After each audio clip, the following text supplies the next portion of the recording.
Hello students, today we are going to discuss chapter 2 Elements, Compounds and Mixtures.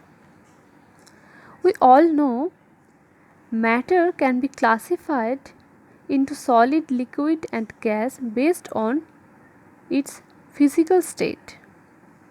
Now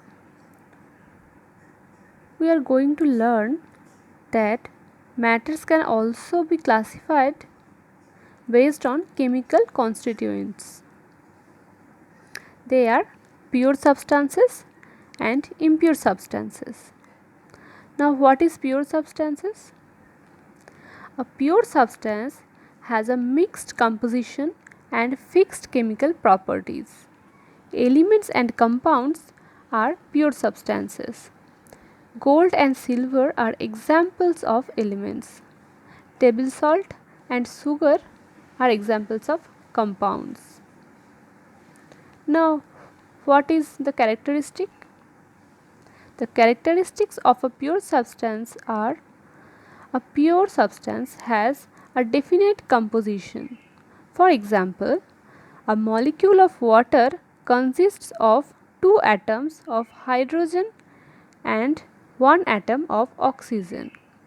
You can't have a molecule of water that has a different number of hydrogen or oxygen atoms. And a pure substance has specific melting and boiling points and a characteristic color, smell or taste. And what about impure? Impure substances contain more than one type of particle. It includes mixture, for example milk. Mixed substances is further divided into homogeneous and heterogeneous. Now let's discuss about the elements. Elements are substances that are made up of very small particles called atoms. It can't be broken down into smaller substances by chemical means. There are 118 known elements. A few common elements are hydrogen, nitrogen, carbon, oxygen, sodium, magnesium, phosphorus, sulfur, potassium, calcium, iron, silver, gold and mercury. They are arranged in a table. You can see the table. This is called periodic table. Now, elements can be classified into metals, non-metals and noble gases. What is metal? Most known elements are metals. Iron, copper, silver, gold, mercury, lead, zinc and calcium are examples of common metals. Metals have some properties. Metals are usually solid at room temperature. Mercury is a metal that is liquid at room temperature. Metals have a high melting and boiling points. They are usually lustrous, that means shiny. They are ductile, that means they can be stretched to make thin wires. Metals are malleable, that is they can be beaten into thin sheets. They are sonorous, that means they produce a deep ringing sound when struck.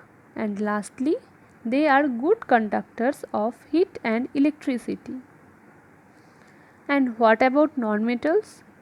Hydrogen, carbon, nitrogen, oxygen, sulfur, bromine and iodine are examples of common nonmetals.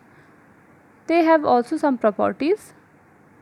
They may be solids, liquids or gases at room temperature. They have low melting and boiling points.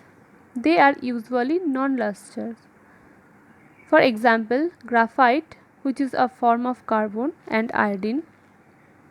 They are non-ductile and non-malleable. Non-metals that exist as solids are brittle. They break into pieces when hit with a hard object such as a hammer. They are non-sonorous. And lastly, they are bad conductors of heat and electricity.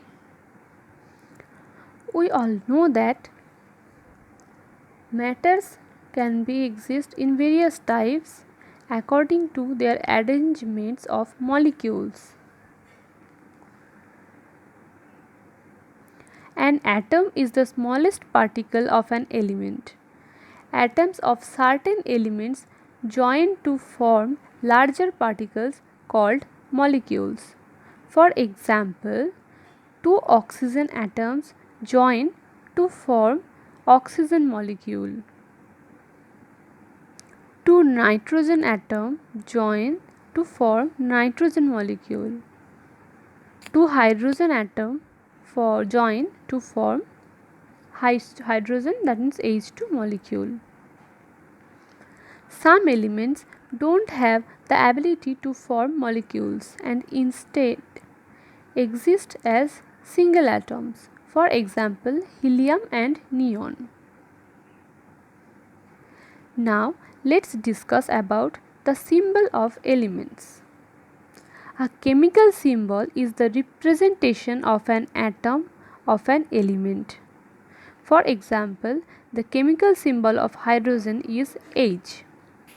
Lavoisier was the first one to introduce the system of nomenclature of elements. He classified elements as gases, earth metals, non-metals and metals. After Lavoisier, Dalton gave the atomic theory.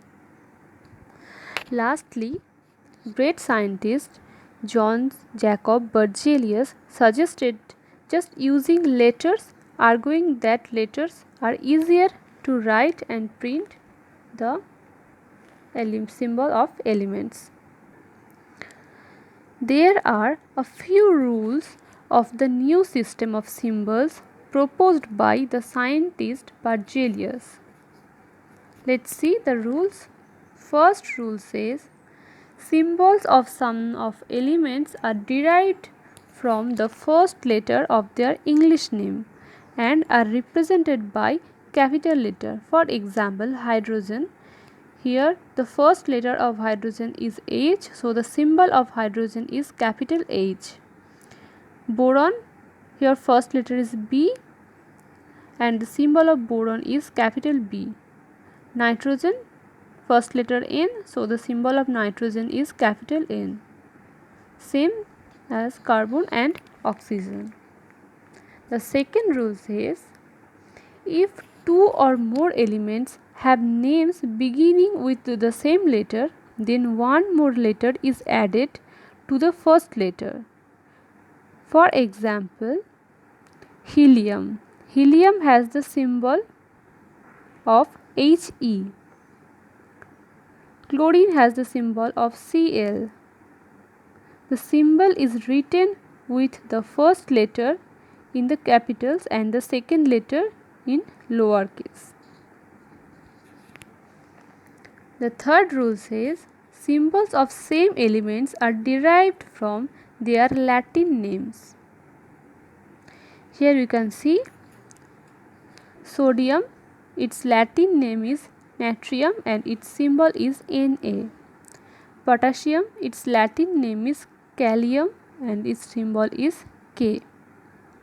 Silver, its Latin name is argentum and its symbol is Ag, and so on, as you can see on the table. This was about symbols. Now coming to the chemical formula of an element. The chemical formula of an element is the representation of a molecule of that element. It represents the number of atoms in one molecule of the element. For example, H2 is the chemical formula of hydrogen. It represents a molecule of hydrogen gas where each molecule has 2 atoms. Now coming to atomicity. The number of atoms present in one molecule of an element is known as its atomicity. it is written as a subscript on the right hand side of the chemical symbol of the element. If the molecule of an element contains only one atom, then its atomicity is 1. Such molecules are called monoatomic. For example, potassium, sodium. Next, coming to diatomic. If the molecules of an element contains two atoms, then its atomicity is 2. Such molecules are called diatomic. For example, nitrogen. And if the molecule of an element contains 3 atoms, then its atomicity is 3. Such molecules are called triatomic. For example, ozone. An element whose molecule is made up of more than 2 atoms is said to be polyatomic. Here in this table there are few common elements, their atomicity and their chemical formulae. Hope today's topic is clear to you. In our next class we shall discuss about the compounds.